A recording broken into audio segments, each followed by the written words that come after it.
Greater ఎన్నికలకు నామినేషన్ల పర్వం జోరందుకుంది. రేపటితో నామినేషన్లకు లాస్ట్ డేట్ కావడంతో ఇవాళ భారీగా నామినేషన్లు వేస్తున్నారు అభ్యర్థులు. టీఆర్ఎస్ ఇప్పటికే 2 జాబితాలు ప్రకటించింది. కాంగ్రెస్ కూడా మొదటి జాబితా రిలీజ్ చేసింది. ఇక బీజేపీ, టీడీపీ ఇంకా లెక్కలు తేల్చుకునే పనిలోనే ఉన్నాయి. అయితే సాయంత్రానికి ఈ 2 పార్టీలు కూడా అభ్యర్థులను ప్రకటించే ఛాన్స్ ఉంది. ఇవాళ మంచి రోజని పండితులు చెప్పడంతో చాలా మంది ఇవాళే నామినేషన్లు వేయడానికి ఇంట్రెస్ట్ చూపిస్తున్నారు. పార్టీ నుంచి బీఫామ్ రాకపోయినా సెంటిమెంట్ తో ఇవాళే నామినేషన్లు వేస్తున్నారు. ఖైరతాబాద్, కుకట్పల్లి, సికింద్రాబాద్, ఉప్పల్, ఎల్బీనగర్, చార్మినార్తో పాటు ఇతర ముఖ్య సర్కిల్ ఆఫీసుల్లో నామినేషన్లు వేస్తున్నారు అభ్యర్థులు. జాంబాగ్ డివిజన్ నుంచి కాంగ్రెస్ అభ్యర్థిగా ముఖేష్ గౌడ్ తనేడు విక్రమ్ గౌడ్, ఇదే డివిజన్ నుంచి ఎంఐఎం అభ్యర్థిగా కాంగ్రెస్ మాజీ నేత డి మోహన్, కుత్బుల్లాపూర్ నుంచి కాంగ్రెస్ అభ్యర్థిగా ఇందుకూరి సూర్యప్రభ, ఇదే డివిజన్ నుంచి బొడ్డు వెంకటేశ్వరరావు, టీడీపీ అభ్యర్థిగా జయదీర్గుట్ట డివిజన్ నుంచి కాంగ్రెస్ అభ్యర్థిగా అత్తిరి మారయ్య నామినేషన్లు వేశారు. నామినేషన్లు వేయడానికి అభ్యర్థులు భారీ ర్యాలీలుగా వస్తుండటంతో సర్కిల్ ఆఫీసుల దగ్గర సందడి కనబడుతోంది.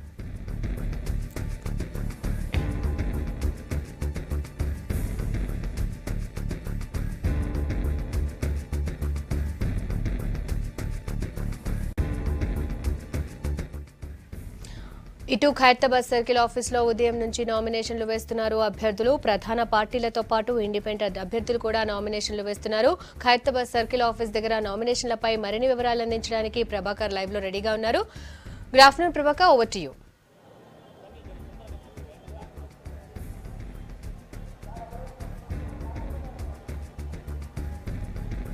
Good afternoon Radhika. మార్నింగ్ నుంచి కూడా ఖైరతాబాద్ సర్కిల్లో నామినేషన్ల పర్వం కొనసాగుతుంది. రేపటికి లాస్ట్ డేట్ ఉండడంతో ఇవాళనే మంచి రోజని కొంతమంది నామినేషన్లు వేయడానికి అభ్యర్థులు చాలా సంఖ్యలో తరలి వస్తున్నారు. టీఆర్ఎస్, కాంగ్రెస్, బీజేపీ నుంచి కొంతమంది అభ్యర్థులు వస్తున్నారు. అట్లాగే ఇండిపెండెంట్స్ కూడా చాలా మంది వస్తున్నారు. ఇక్కడ ప్రస్తుతం ఎట్లాంటి ఏర్పాట్లు చేశారు, ఏ విధంగా నామినేషన్లు కొనసాగుతున్నాయని తెలుసుకోవడానికి greater Hyderabad election authority Janardhan Reddy గారు ఉన్నారు. సార్ చెప్పండి, ఎట్లాంటి ఏర్పాట్లు చేశారు, ఎట్లా కొనసాగుతున్నాయి నామినేషన్? మనకు ఇప్పుడు ప్రతి వార్డుకి ఒక returning officer and assistant returning officer కూడా ఉన్నారు. వారంతా వారికి సపోర్టింగ్ సిబ్బంది కూడా ఉన్నారు. అట్లాగే రిటర్నింగ్ ఆఫీసర్కు ఒక 100 మీటర్ల రేడియస్ లోపలికి కంటెస్ట్ చేస్తున్నటువంటి అభ్యర్థితో పాటుగా కేవలం 2 వ్యక్తులు మాత్రమే అనుమతిస్తారు. అట్లాగే సభలు, సమావేశాలు, ర్యాలీలు పెట్టాలంటే తప్పనిసరిగా పోలీస్ పర్మిషన్ తీసుకోవాల్సినటువంటి అవసరం ఉంటుంది. అట్లాగే ఒక వ్యక్తి ఎప్పుడైతే నామినేషన్ వేస్తున్నాడో అదే రోజు అకౌంట్ కూడా ఓపెన్ చేయాలి. ఆ అకౌంట్ మనకు daily or when ever it is required, ఎప్పుడైతే ఎక్స్పెండిచర్ అబ్జర్వర్ అడుగుతారో అప్పుడు ఆ యొక్క రిజిస్టర్ను, తర్వాత ఏ విధమైనటువంటి ఎక్స్పెండిచర్ చేస్తున్నాడో, ఏ విధమైనటువంటి ఇన్కమ్ వస్తున్నటువంటి పర్టికులర్స్ కూడా చూపించాల్సిన అవసరం. ఇప్పటివరకు ఎన్ని నామినేషన్స్ దాఖలయ్యాయి సార్? మొత్తం ఓవరాల్గా 2 రోజులు కంప్లీట్ అయ్యాయి. అంటే ఇంకా ఈరోజు సమాచారం తీసుకోలేదు. నేను వేరియస్ ప్లేసెస్ ఇన్స్పెక్షన్ చేస్తున్నాను. సాయంత్రం 3 o'clock తర్వాత మనకి ఎన్ని వచ్చినాయనే తెలుస్తుంది. బట్ ఈ ఒక్క జోనల్ ఆఫీస్ ఇక్కడ ఉన్నటువంటి దాంట్లోనే 57 వచ్చినాయి. ఇక్కడ సార్ సెన్సిటివ్, హైపర్ సెన్సిటివ్ 2 కూడా చాలా సమస్యాత్మక ప్రాంతాలు కూడా గుర్తించారు. ఎట్లాంటి చర్యలు ఇక్కడ చేపట్టబోతున్నారు? పోలీసింగ్ ఎట్లా ఉంది? ముందే సమస్యాత్మకమైనటువంటి పోలింగ్ స్టేషన్లు గుర్తించి అక్కడ మైక్రో అబ్జర్వర్స్ని పెడతాం. మామూలుగా ఒక presiding officer, assistant presiding officer, 3 polling ఆఫీసర్స్తో పాటుగా ప్రతి పొలిటికల్ పార్టీ నుంచి ఒక ఏజెంట్ కూడా కూర్చుంటారు. అక్కడ ఆథరైజ్ చేస్తాం. దాని తర్వాత దానితో పాటుగా మైక్రో అబ్జర్వర్స్, మనం రాష్ట్ర ప్రభుత్వ ఉద్యోగులు కాదు, వాళ్ళు కేంద్ర ప్రభుత్వ ఉద్యోగులు కానీ పబ్లిక్ సెక్టర్ అండర్టేకింగ్స్ నుంచి వచ్చినటువంటి వాళ్ళను ట్రైనింగ్ ఇచ్చి వాళ్ళని కూర్చోబెడతాం.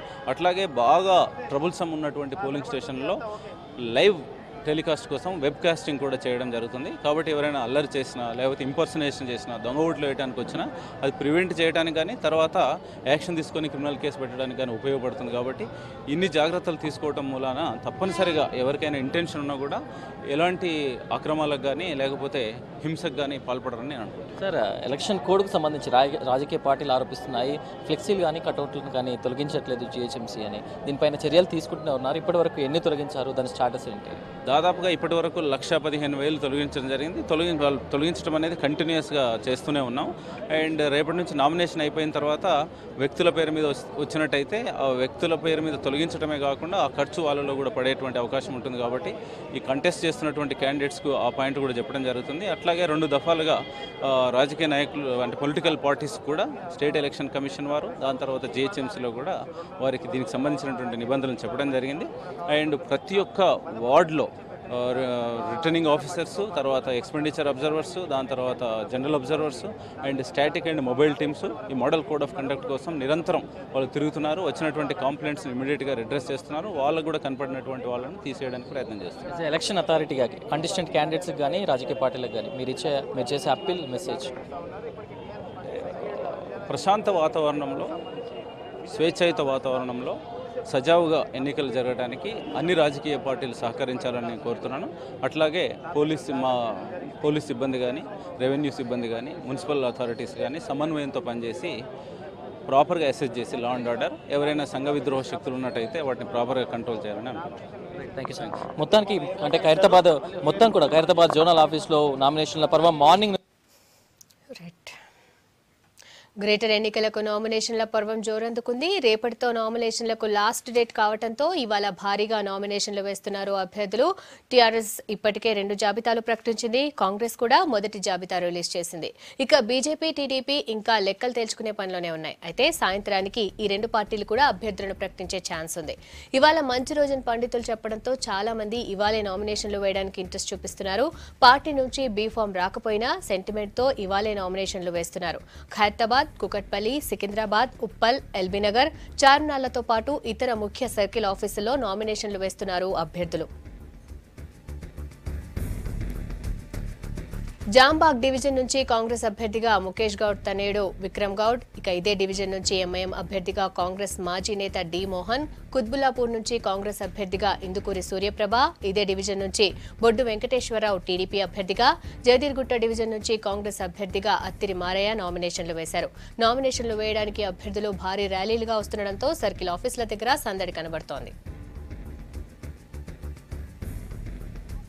నుంచి మేము మా బంజారాహిల్స్ డివిజన్లో చాలా కార్యక్రమాలు నిర్వహించాం.